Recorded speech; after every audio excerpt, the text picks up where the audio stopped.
Trump ने deadline देके कहा था कि मैं पूरी सिविलाइजेशन जो है वो ख़त्म कर दूंगा, और आगे से ईरानियंस भी ज़ाहिर है वो भी थ्रेट्स दे रहे थे। तो ज़ाहिर है पूरा मिडल ईस्ट तक तो तारा हो जाता है और उसका एक पूरा स्पिल ओवर इफेक्ट हमारे पर आता है, और फिर उसका पूरा एक इम्पैक्ट पूरे ग्लोबल इकोनॉमी के ऊपर और ग्लोबल ह्यूमैनिटी है उसके ऊपर पड़ता। पाकिस्तान ने उस वक्त पुल किया इस चीज़ को जी कि सीज़ फायर कर रहे हैं, और उसकी वजह से आप देखें कि उस दौर के जितने भी यानी उस रात के जितने भी मैसेजेस हैं पूरी दुनिया वो पाकिस्तान के मुबारकबाद पे थे। तो पहला जो पाकिस्तान की जो फतह या पाकिस्तान की अचीवमेंट थी वो जंग रुकवाना, मुज़ाकरात करवाना नहीं थी, ठीक है। सीज़ फायर 2 हफ्ते का था, वो अभी भी इन प्लेस है, किसी ने भी उस सीज़ फायर को ब्रीच नहीं किया। ईरानियंस कुछ इंसाइडर्स हैं वो ये कहते हैं जी कि जो जेरेड कुशनर हैं उन्होंने बेसिकली स्पॉइलर का किरदार अदा किया है। वो अटैक कहीं से भी आता है, Pakistan definitely will have to jump in and will have to defend Saudi Arabia. भाई हमारा उनसे एग्रीमेंट हमने भेजा ना, यही एग्रीमेंट हमारा कतर से होता हम उधर भी भेजते, यही एग्रीमेंट हमारा बहरीन से या कुवैत से होता हम उधर भी भेजते, यही एग्रीमेंट हमारा यूएई से होता उधर भी भेजते, और ये एग्रीमेंट हमारा ईरान से होता हम उधर भी भेजते। एग्रीमेंट है ना, एग्रीमेंट को जो भी कर लेगा पाकिस्तान उसके साथ जाके खड़ा हो जाएगा, नंबर 1। नंबर 2, पाकिस्तान तो उसके अलावा डिप्लोमेटिकली खड़ा हुआ है यार, ठीक है। आप देखें ना, ईरानियंस को लेकर भी अपने हिसार में आए हैं अल्हम्दुलिल्लाह, और छोड़ के भी अपने हिसार में आए हैं। तो जो भी ये कहते हैं जी कि पाकिस्तान ने सऊदी अरब में ईरान के खिलाफ भेजा, उसको सोचना चाहिए कि जो इतने बड़े हाई प्रोफाइल जिनको मोसाद ताक में बैठी हुई है किस तरह हिट करे, वो पाकिस्तान लेके भी और छोड़ के भी अल्हम्दुलिल्लाह। पाकिस्तान सऊदी अरब के साथ एक एग्रीमेंट के तहत है और ईरान के साथ उम्मा के एलिमेंट के साथ खड़ा हुआ है। तो यू जस्ट यानी JD1 से या अमेरिका से या ट्रम्प से हमें अपने इख्तलाफात, लेकिन उनके शूज़ में जाके देखें तो उनके अपने ऊपर कितना सख्त बोझ होगा, ठीक है। तो ज़ाहिर है उसमें वो उन्होंने जो भी फैसला करना होगा उन्होंने किया होगा। और देखें उसके बावजूद उन्होंने ये नहीं, मैं बार बार ये बात दोहरा रहा हूँ, उसके बावजूद उन्होंने ये नहीं कहा कि टॉक्स फेल हो, उन्होंने कहा कि हम एग्रीमेंट को नहीं पहुंचे। उसके बाद वो फिर एक बिल्टअप कर रहे हैं, उसके बाद वो एक थ्रेटनिंग टोन भी उन्होंने रखी हुई है, वो ईरानियंस भी कर रहे हैं। तो ये तो चल रहा है, दोनों तरफ से चल रहा है। अस्सलाम वालेकुम नाज़रीन, मोहम्मद कदाफ़ी को तो फिर हाजिर है Salman Javed official YouTube channel पर। रोज़ाना की तरह सर सलमान जावेद साहब हमारे साथ मौजूद हैं। अस्सलाम वालेकुम सर, क्या हाल? वालेकुम अस्सलाम सर, जिस तरह पिछले तकरीबन पूरे हफ्ते पाकिस्तान पे पूरी दुनिया की नज़रें रहीं, इस्लामाबाद टॉक्स को सारी दुनिया ने देखा और सराहा, बहुत सारी इस तरह की डेवलपमेंट्स और चीज़ें हुई, लेकिन इस तमाम में एक और चीज़ है कि कुछ लोग तो कह रहे हैं कि शायद ये मुज़ाकरात अभी ख़त्म नहीं हुआ, आगे भी चल रहे हैं। कुछ लोग इस पे प्रोपोगंडा भी कर रहे हैं कि मुज़ाकरात ख़त्म हो गए, पाकिस्तान कुछ नहीं कर सका, मुख्तलिफ चीज़ें चल रही हैं। हम बात शुरू करेंगे डोनाल्ड ट्रंप ने जो ट्वीट्स किए हैं, एक नहीं दो ट्वीट्स किए हैं, उन ट्वीट्स को आप कैसे देखते हैं, और उससे अगर आप माखज़ करना चाहें तो क्या नतीजा माखज़ करते हैं उससे? जो डोनाल्ड ट्रंप है ये इसने ट्रुथ सोशल मीडिया के ऊपर, जो इसका अपना सोशल मीडिया है उसके ऊपर इसने जो ऐप है उसके ऊपर इसने बेसिकली 2 स्टेटमेंट्स दी 2 घंटे के वक्फे से। तो पहली जो स्टेटमेंट थी वो तो इंतहाई धुआंधार किस्म की थी कि मैं नेवियल ब्लॉकेट करने जा रहा हूँ और मैं जो रिस्पॉन्सिबल स्टेट्स हैं उनको कहता हूँ कि वो आ जाएं और हम ये कर देंगे, हम वो कर देंगे, वो जो सारा एक है। और जो न्यूक्लियर फाइल है वो चूँकि आगे नहीं बढ़ी तो इस वजह से जो है हम इसके ऊपर बिल्कुल भी बात नहीं करेंगे। और उसके अंदर उन्होंने पाकिस्तान या फील्ड मार्शल आसिम मुनीर का या प्राइम मिनिस्टर शहबाज शरीफ का या इसहाक डार साहब का बिल्कुल भी जिक्र नहीं किया, यानी पाकिस्तान खाई गए। तो उससे एक तासुर ये उभरा कि शायद वो पाकिस्तान के जो दुश्मन हैं जो मौके की ताक में थे कि यार पाकिस्तान को किसी तरीके से लताड़ा जाए कि इस्लामाबाद टॉक्स फेल हो गई हैं, उनको मौका मिल रहा था इसके अंदर। और फ्रेमिंग ऐसी हो रही थी कि शायद Pakistan is somehow responsible और पाकिस्तान के पास कैपेसिटी नहीं थी वगैरह वगैरह। 2 घंटे बाद उनकी दोबारा वो आ गई एक स्टेटमेंट, उसमें भी उन्होंने सख्त अल्फाज यूज़ किए, लेकिन उसमें उन्होंने पूरा एक पैराग्राफ हमारी तारीफ़ के अंदर लिख दिया, फील्ड मार्शल साहब की तारीफ़ में और आसिम ये शहबाज शरीफ साहब की तारीफ़ में और पाकिस्तान की तारीफ़ में। अच्छा, ये बात JD Vance ने भी कही थी, यही बात तमाम मुबस्सिरीन जितने भी थे दुनिया भर के सब ने की थी। इवन जो अमेरिकन जर्नलिस्ट या ईरानी जर्नलिस्ट थे उन्होंने भी की थी, हत्ता के जो डिप्लोमेट्स थे ईरानियंस उन्होंने भी ये बात की आते और जाते हुए। तो किसी को भी इस पे कोई भी मसला नहीं था। जो प्रॉब्लम था वो ये था कि जी के देखें इस बात को ना लोग समझते नहीं हैं।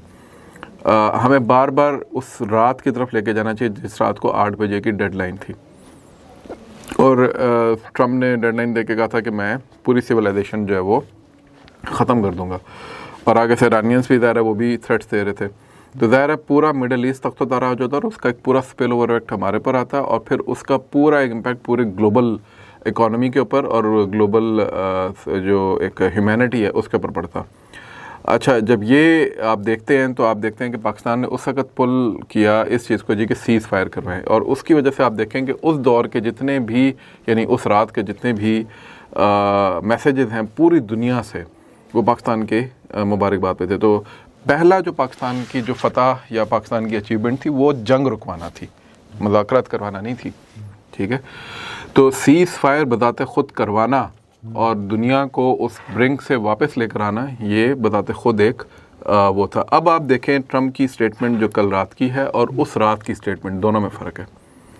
उस रात की स्टेटमेंट में ट्रम्प कह रहा था मैं उड़ा दूंगा पूरा का पूरा ईरान कह रहा था मैं उड़ा दूंगा पूरा का पूरा मिडल ईस्ट, यही था। अभी कल की जो उसमें सिर्फ यह है कि हम स्ट्रेट ऑफ हुर्मुज का ब्लॉकेट कर देंगे, उसके अलावा तो कुछ नहीं है। तो वो स्ट्रेट ऑफ हुर्मुज की वजह से इकोनॉमिकली आप लोगों को बहुत ज़्यादा प्रॉब्लम्स हो रही हैं, वो पहले भी हो रही थी और आगे भी हो सकती हैं अगर ये मसला हल ना हुआ। लेकिन वो जो पूरी डिस्ट्रक्शन वाली बात थी वो तो नहीं है। इसका मतलब है कि सीज़ फायर जो मैंने कल भी वीडियो में कहा था वो अभी तक इन प्लेस है। ठीक वो तो बिल्कुल ही जिस तरह पहले दिन से वैसे ही आज तक जी जी भी उसी तरह कायम है। हाँ, तो सॉरी ये कॉल आ गई थी बीच में, ये मोबाइल भी नहीं रुकने देता ना हमें। तो खैर, तो ये चीज़ ये है कि ये मौजूद है उस जगह के ऊपर, और अभी तक देखें कि कोई बम्बारमेंट कोई चीज़ दोबारा शुरू नहीं हुई। 24 घंटे से ज़्यादा का टाइम गुजर चुका है। तो ऐसे मौक़ों के ऊपर तो इजराइल तो ताक में बैठा होगा ना कि कोई हम मौका मिले और हम काम कर रहे थे। बैरूत और लबनान में भी कुछ नहीं हो रहा, बातें हो रही हैं लेकिन हो कुछ नहीं रहा। अल्लाह करे कि आगे भी इसी तरीके से रहे। तो ये चीज़ इंश्योर करती है इस बात को, जो हमारा पॉइंट था कि सीज़ फायर वो जो 2 हफ्ते का था वो अभी भी इन प्लेस है। किसी ने भी उस सीज़ फायर को ब्रीच नहीं किया। बातें हो रही हैं, एस्केलेशन हो रही है, बिल्टअप हो रहा है, लेकिन अभी तक किसी ने भी उसको ब्रीच करने की बात नहीं की। इराक़ची ने भी आज दिया है अपना बयान और उन्होंने भी कहा कि हम इंचेस अवे थे उससे MOU से। इस्लामाबाद MOU हमारा होने वाला था लेकिन बीच में नेतन्याहू साहब जो हैं और उन्होंने आके फटा डाल दिया।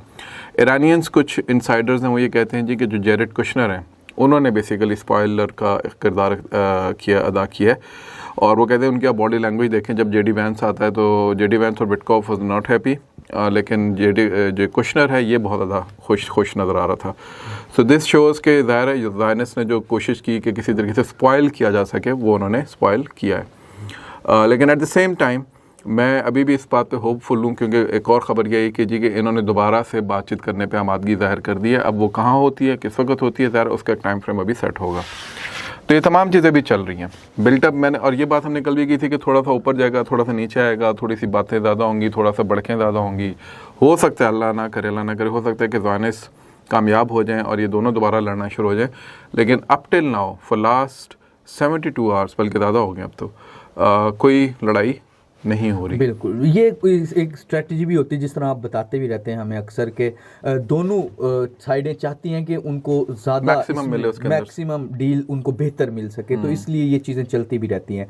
अच्छा सर, दूसरा एक तरफ हम देखते हैं डोनाल्ड ट्रंप अग्रेसिव नज़र आते हैं, दूसरी तरफ वो डील भी करना चाहते हैं, ज़्यादा करीब नज़र आते हैं कि वो डील की कोशिश भी करते हैं।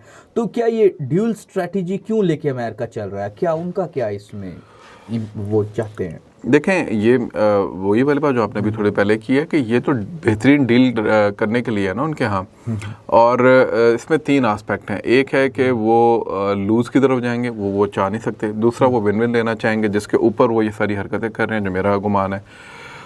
तीसरा ये कि ज़ायनिस्ट जो है वो उनको पुश कर रहे हैं कि भाई हमने नहीं करनी। आप UAE के अंदर जो ये अमजद ताहा टाइप और इस तरह के जो बैठे हुए हैं इस कमाश के लोग, जो कि UAE के बिहाफ के ऊपर इस तरह की बातें कर रहे हैं, अगर UAE के बिहाफ पे भी नहीं भी कर रहे, अगर ज़ायनिस्ट के बिहाफ पे कर रहे हैं, दोनों सूरतों में वो एक टॉकिंग पॉइंट सामने नज़र आता है, एक पॉलिसी सामने नज़र आती है कि वो चाहते हैं कि जंग दोबारा शुरू हो, और इस चीज़ का भी ज़ाहिर है अमेरिका के ऊपर प्रेशर होगा। तो ये तमाम चीज़ें। फिर चौथी चीज़ ये कि न्यूक्लियर्स के ऊपर ये जंग शुरू हुई थी, तो देखें घुमा फिरा के अमेरिकन जो है वो अपना वॉर ऑब्जेक्टिव वापस न्यूक्लियर पे ले आए हैं। बहुत से लोगों ने इसके ऊपर कहा था कि ईरानियंस ने बेसिकली अपना इनको मजबूर कर दिया है, इनके वॉर ऑब्जेक्टिव्स चेंज कर दिए हैं। ठीक है, याद है हमने भी ये बात की थी, और हमने कहा था कि जी कि अमेरिका आया था इसके न्यूक्लियर्स को ख़त्म करने के लिए और रजीम चेंज के लिए, और ये उसके बड़े वॉर ऑब्जेक्टिव्स में था, और वो चेंज हो गया स्ट्रेट ऑफ हुर्मुज को खुलवाने पे। ऐसा ही है, तो हालांकि पहले खुला ही हुआ था। तो अब मसला ये है कि ये बेसिकली वापस चली गई बात उसी चीज़ के ऊपर। जो अमेरिका है वो उसने देखे बड़ा स्मार्टली अपने उसी पॉइंट के ऊपर ले आया है जिस पॉइंट पे उसने जंग शुरू की थी। तो अब पूरी दुनिया वापस उस पर आ गई है जी कि न्यूक्लियर फाइल के ऊपर बात होगी तो आगे बात बढ़ेगी। तो न्यूक्लियर फाइल के हवाले से बताया जाता है कि ये अमेरिका में एक बेचने वाला मंजन है, अमेरिकन इसको ज़्यादा अच्छे तरीके से एक्सेप्ट करते हैं और इस चीज़ पे ज़्यादा दुनिया करती है, यूरोपियंस करते हैं, अमेरिकन करते हैं, पूरा वेस्ट करता है, हत्ता के अरब्स भी करते हैं क्योंकि उनके पास भी नहीं है ना। तो जिसके पास न्यूक्लियर नहीं है और उसके बराबर में कोई इस तरह का वो बैठा हुआ है, एक एंटिटी बैठी हुई है जिसके पास न्यूक्लियर है, वो उनको हॉस्टाइल हो सकता है, तो ज़रा पावर बैलेंस चेंज होता है ना। तो जब पावर बैलेंस चेंज होता है तो ज़ाहिर है फिर सब परेशान होते हैं, तो सब फिर उस मंजन को ख़रीदते हैं। पाकिस्तान की खुशकिस्मती ये थी कि पाकिस्तान एक ऐसे खत्े में था जहाँ पे इस तरह का कोई मसला नहीं था सिवाय इंडिया के। तो इंडिया ने खुद गलती कर दी धमाके करके और पाकिस्तान ने उसका हिसाब बराबर कर दिया और पावर को बैलेंस कर दिया। तो वहाँ पे ये मसला है कि अगर एक अरब रियासत जो है वो नहीं रखती एक भी अरब रियासत, तो दूसरी जो एक रियासत है जिसके पास है वो इजराइल है, उसने डिक्लेयर नहीं किया लेकिन उसके पास मौजूद है। तो वो अरब जो है वो दोनों तरफ से सैंडविच हुए हैं। एक साइड से इजराइलियों के पास भी है, दूसरी साइड से वो कहते हैं ईरानियंस के पास भी आ गए, तो बीच में तो हम सैंडविच हो जाएंगे। तो ये उनका खौफ है, ठीक है। इस चीज़ को फिर अमेरिकन या यूरोपियंस या वेस्टर्नर्स भी लेते हैं क्योंकि ज़रा न्यूक्लियर्स के ऊपर उनकी अपनी एक पूरी डॉक्ट्राइन है। इस वजह से इस चीज़ को बार बार अमेरिकन पुश करते हैं। दूसरा बेगन डॉक्ट्राइन है इजराइलीज़ की। ये 1981 में इन्होंने जब इराकी रिएक्टर्स को निशाना बनाया था और उस वक्त इन्होंने लो फ्लाइट्स लेके जो इराकी रिएक्टर्स उनको उन्होंने तबाह कर दिया था। तो उस वक्त इन्होंने ये डॉक्ट्राइन शुरू की थी और इसका नाम इन्होंने रखा था और इससे इसका प्रीमाइज़ ये था, ये प्रीएम्प्टिव स्ट्राइक्स की एक इन्होंने डॉक्ट्राइन निकाली थी कि जनाब जो भी मुल्क जहाँ से इज़राइल को ख़तरा महसूस होगा कि उसके आर्सनल या न्यूक्लियर की वजह से इज़राइल को हिट किया जा सकता है, इज़राइल उसको पहले तबाह कर देगा जाके। यही उन्होंने इराक़ में किया, यही उन्होंने पाकिस्तान के साथ भी करने की कोशिश की, ठीक है। इंडियंस के साथ मिलकर उन्होंने 2-3 दफ़ा हम पे भी कोशिश की लेकिन फड़े गए, ठीक है। तो वो उसकी वजह से उनको बेचारों को भी मौका नहीं मिला। सो मच सो कि 98 में जब हमारे धमाके होने वाले थे उस वक्त भी इजरायली जहाज़ इधर श्रीनगर में और इधर आ गए थे इंडिया में। तो पाकिस्तान ने रातों रात इंडियन एम्बेसडर को उठा के बताया था कि भाईजान ऐप तस्वीरें देख लो, तो इनको कहना कि ऐसा कोई पंगा ना करें। तो पाकिस्तान ने अगले दिन धमाके कर दिए, लेकिन ईरानियंस ये नहीं कर सके, ठीक है। अच्छा, यहाँ पर एक छोटी सी है थोड़ी सी ऑफ द कफ, लेकिन मैं समझता हूँ कि थोड़ा सा ना इस पे हमें ये हिस्ट्री सामने लेकर आनी चाहिए। 2001 के बाद 9/11 में जब हुआ तो पाकिस्तान के ऊपर काफ़ी प्रेशर था। उस वक्त ये न्यूक्लियर्स के ऊपर पाकिस्तान की दोबारा बात होनी, क्योंकि न्यूक्लियर्स पाकिस्तान के खटकते हैं इनको, जो भी हॉस्टाइल एजेंसीज़ हैं या हॉस्टाइल एलिमेंट्स हैं बाहर के। उस वक्त जो है वो एक बहुत बड़ा वाक़या हो, अगर आप सबको याद हो, आप सब तो छोटे थे लेकिन हम उस वक्त आपकी एज के थे और जो कुछ तो खैर पैदा भी नहीं हुए थे। तो उसमें अब्दुल कदीर ख़ान साहब जो हैं उनको टीवी पे बिठा के माफ़ी मंगवाई गई थी कि मैंने न्यूक्लियस जो है वो बाहर फेंक के और ये वो फला दी है। 2 ममालिक जो हैं उन्होंने बेल आउट किया था पाकिस्तान को, पाकिस्तान को मैं कहूँगा कि शायद कटारे में खड़ा करवा दिया था। पहला मुल्क था लीबिया, उसमें जो कदाफी साहब के बेटे थे उन्होंने प्रेस कॉन्फ्रेंस की और उन्होंने कहा कि जी बिल्कुल हमें जो यहाँ पे ये सारे वसाइल दस्तयाब हो रहे हैं वो बेसिकली पाकिस्तान कर रहा है। और दूसरा था ईरान, ठीक है। तो इन दोनों ने उस वक्त पाकिस्तान को फंसा दिया था और उसके वजह से हमारे एक बहुत बड़े हीरो जो हैं उनको हमें टीवी बिठा के ये कहलवाना पड़ा, क्योंकि अमेरिकन ने और बाकी लोगों ने डिमांड करना शुरू कर दिया था कि डॉक्टर अब्दुल कदीर खान को हमारे हवाले करें, ठीक है। तो मुशर्रफ ने, फिर मुशर्रफ को बड़ी गालियाँ पड़ती हैं इसके ऊपर, तो मुशर्रफ ने कहा जी कि मैं इनको हवाले नहीं करूँगा। उसने कहा जी कि मैं इनको वैसे माफ़ी मंगवा देता हूँ। उसके बाद उन्होंने कहा जी ठीक है, ऐसे माफ़ी मांग ली है, अब इसको मैंने न्यूक्लियस उससे हटा दिया है, इसको मैंने नज़रबंद कर दिया है, गिरफ्तार है, लेकिन मैं इसको वजह से वो साइडलाइन भी हो गई, लेकिन मैंने इसको किसी को हवाले नहीं करूँगा। ये मुशर्रफ ने पूरी दुनिया का प्रेशर लिया। ये बहुत से लोगों को मेरी बात शायद बुरी लगेगी, लेकिन अब्दुल कदीर खान साहब को he did not give up. Abdul Qadeer Khan sahab के अपने रिजेंटमेंट्स ज़रूर थे उनके, इधर है वो एक बंदा इतने स्ट्रेचर के ऊपर और उसको उठा के आप साइड पे कर दें, तो वो ज़ाहिर है वो उनकी अपनी एक फीलिंग थी बीइंग अ ह्यूमन। लेकिन अगर हम स्ट्रेटेजिक एंड से, स्टेट क्राफ्ट के एंड से देखें तो Musharraf did not give up on his nuclear scientist, chief nuclear scientist. और इराकी चीफ न्यूक्लियर साइंटिस्ट, ईरानी चीफ न्यूक्लियर से, वो उनको सिटिंग डक्स की तरह मारा है मोसाद ने, सिटिंग डक्स की तरह। इसको नहीं कुछ कर सके, अल्हम्दुलिल्लाह इसको कुछ नहीं कर। हमारा एक भी न्यूक्लियर साइंटिस्ट आज तक वो निशाना नहीं बना सके। ठीक है, बड़ी इंपॉर्टेंट बात तो है।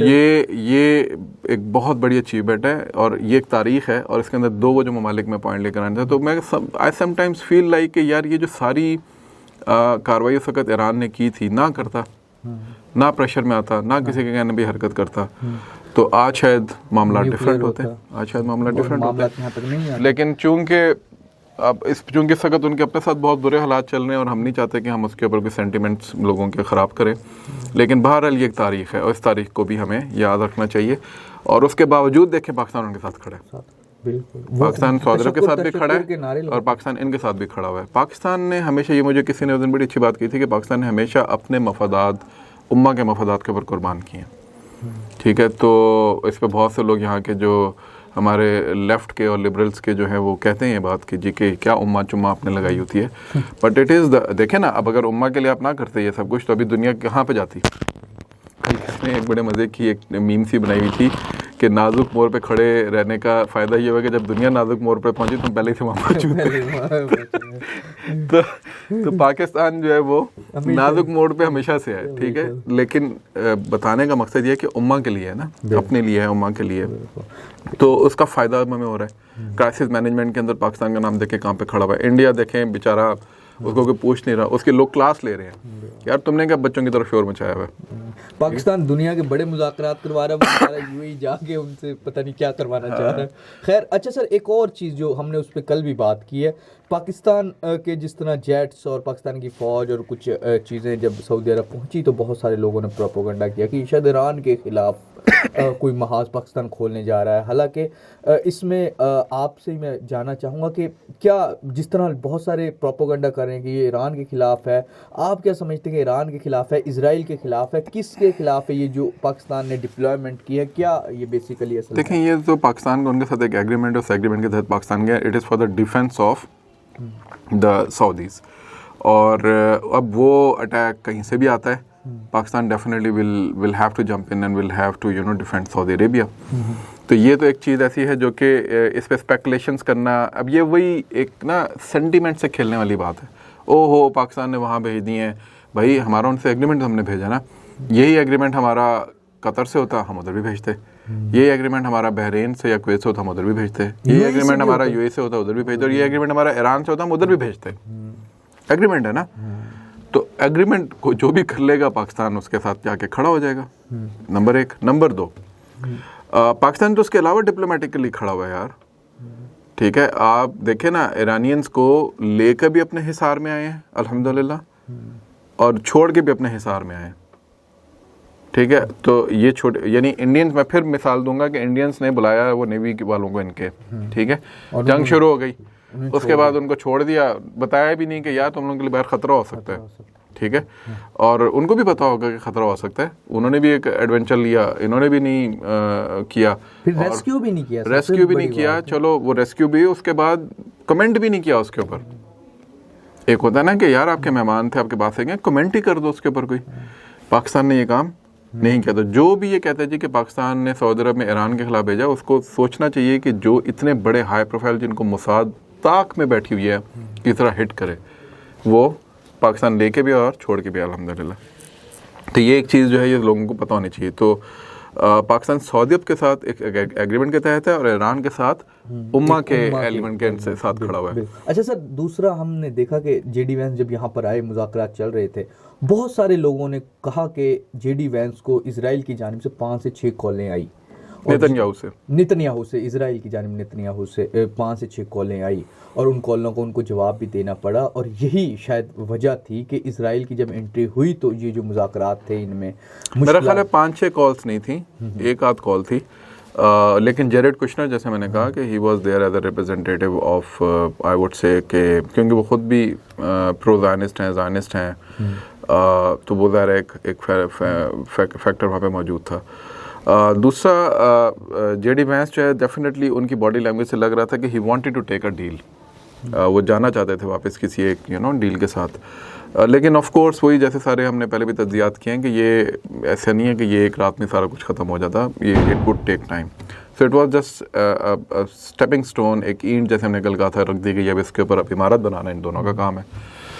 अब जो नेतन्याहू है उसको तो ज़ाहिर है उधर, मैं वर्ड यूज़ कर रहा हूँ, उसको तो रोड उठ रहे होंगे ना पेट के अंदर, तो ज़ाहिर है उसने कॉल्स भी की होंगी, प्रेशराइज भी किया होगा उसको भी, ट्रम्प को भी, अमेरिकन डीप स्टेट के अंदर जो ज्यूज़ का और ज़ायनिस्ट का जो पूरा एक इन्फ्लुएंस है, एपैक है उधर और बहुत सारे लोग हैं, उनको उन्होंने जिस तरीके से किया होगा। तो मुसलसल ये खाली जेडी वैंस तो नहीं था ना, इसके पीछे एक बहुत बड़ी मशीनरी है, उस मशीनरी के अंदर इनका एक बहुत असर व रसूख है। तो वो मुसलसल उसको कॉल्स भी आ रही होंगी, उसको मैसेजेस भी आ रहे होंगे, लोग क्यूरियस भी होंगे, पैनिक भी कर रहे होंगे। तो यू जस्ट यानी जेडी वन से या अमेरिका से या ट्रम्प से हमें अपने इख्तलाफात, लेकिन उनके शूज़ में जाके देखें तो उनके अपने ऊपर कितना सख्त बोझ होगा, ठीक है।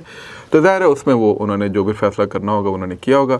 और देखें उसके बावजूद उन्होंने ये नहीं, मैं बार बार ये बात दोहरा रहा हूँ, उसके बावजूद उन्होंने ये नहीं कहा कि टॉक्स फेल होगी। उन्होंने कहा कि हम एग्रीमेंट को नहीं पहुँचे, उसके बाद वो फिर एक बिल्टअप कर रहे हैं, उसके बाद वो एक थ्रेटनिंग टोन भी उन्होंने रखी हुई है, वो इराकीज़ भी कर रहे हैं, सॉरी ईरानियंस भी कर रहे हैं। तो ये तो चल रहा है, दोनों तरफ से चल रहा है। दुआ ये करनी चाहिए कि ज़ायनिस्ट का ये जो एजेंडा है कि इनको एक दूसरे के खिलाफ लड़ा दिया जाए, भड़ा दिया जाए, वो इसमें कामयाब ना हो और ये बिल्टअप होने के बजाय डी एस्केलेशन पे जाए। और जिसे हम कहते हैं ना टेम्परेचर कूल डाउन होना, अभी टेम्परेचर थोड़ा सा हाई अप है आफ्टर द टॉक्स, तो वो थोड़ा सा कूल डाउन हो और क्वाइट डिप्लोमेसी दोबारा से शुरू हो जाए इन अगले 10 दिनों के अंदर। आई पर्सनली थिंक अगले 10 दिनों में इंशाल्लाह हम सीज़ फायर को एक्सटेंड होता हुआ देखेंगे। और अगर सीज़ फायर एक दफ़ा एक्सटेंड हो गया तो फिर फ्रेमवर्क निकल आएगा इंशाल्लाह ताला। कोई ना कोई। अच्छा सर, जो हमने देखा कि जिस तरह डोनाल्ड ट्रंप नोबेल इनाम लेना चाहता था 2025 में, उन्होंने जंगें रुकवाई के कभी कहता मैंने 5 जंगें रुकवाई, 7 यूक्रेन, रशिया, इस तमाम को हम 2025 में देख रहे थे। इजराइल ने ऐसा क्या किया कि 2026 में जो पूरी दुनिया की जंगें रुकवाने के लिए माना जा रहा था और करने की कोशिश कर रहा था, वो खुद जंग में शामिल हो गया। क्या अगर अमेरिका के वजीर आजम को चाहे वो ब्लैक मेल करें, जिस तरह एप्स्टीन का भी रिसेंट उनकी वाइफ का जो चीज़ें आ रही हैं, इसके बावजूद ये तमाम चीज़ें हो रही हैं, क्या उनकी आवाम को नज़र नहीं आ रहा कि प्रेशर आ रहा और ये चीज़ें, और फिर भी अमेरिका इस जंग में आते जा रहा? देखें, मीडिया कंट्रोल जो है ये असल चीज़ होती है ना। तो मीडिया जिसके हाथ में होगा वो परसेप्शन इंजीनियरिंग कर सकता है। सोशल मीडिया किसके पास है? उनका मीडिया किसके पास है? उनका क्या, पूरी दुनिया का, ठीक है। एल्गोरिथम के नॉइज़ जो है वो कौन कंट्रोल करता है? ठीक है, हम कहते हैं बड़ा कि एआई है और ये है और वो है, लेकिन उस पूरे एआई के स्विच को कौन कंट्रोल करता है? ये कंस्पिरेसी थ्योरीज नहीं है, ये मतलब हकीकत है। आप ये देखें ना कि बेल्फोर एग्रीमेंट होता है, तो बेल्फोर एग्रीमेंट के लिए जो ख़त लिखा जाता है ब्रिटिश एम्पायर की तरफ से, किसको लिखा जाता है? रॉथस्चाइल्ड को। रॉथस्चाइल्ड कौन है? यहूदियों का जो एक बहुत बड़ा ख़ानदान है, जिसके पूरी दुनिया के अंदर बैंकिंग सिस्टम है, इकोनॉमिक नर्व सेंटर्स जो हैं वो बेसिकली उनके हाथ में है पूरी दुनिया के। जिनके पास इकोनॉमिक नर्व सेंटर्स होंगे, क्या उनके पास टेक्नोलॉजिकल नर्व सेंटर्स नहीं होंगे? जिनके पास टेक्नोलॉजिकल नर्व सेंटर्स होंगे, क्या उनके पास मीडिया नर्व सेंटर्स की एक्सेस नहीं होगी या कंट्रोल नहीं होगा? तो सारी परसेप्शन इंजीनियरिंग की बात है। आम आवाम जो होती है उसके पास क्या इन्फॉर्मेशन एक्सेस होती है? वो तो वही जो मीडिया के पास आ रहा होता है, देख रहे होते हैं, इधर उधर से सुनते हैं और फिर अपना एक परसेप्शन डेवलप कर लेते हैं।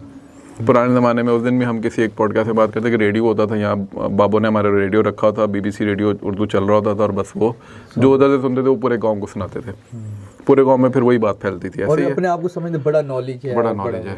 तो ये परसेप्शन, इंसान खबर का भूखा है, क्यूरियस क्रिएचर है ना, यानी हम क्यूरियस स्पीसी हैं, हमें हर वक्त क्यूरियोसिटी होती है क्या चल रहा है। वो ख़ानदानों में फुप्पुओं के नाम पे, हालांकि फुप्पें बड़ी अच्छी खूबसूरत एक रिश्ता है, लेकिन उसके बावजूद एक ज़ुबान से आम है कि जी के जो इधर उधर देखती रहती है, ताकती झाँकती रहती है। इसी तरह मर्द होते हैं जो इधर उधर देखते रहते हैं, ताकते झाँकते रहते हैं।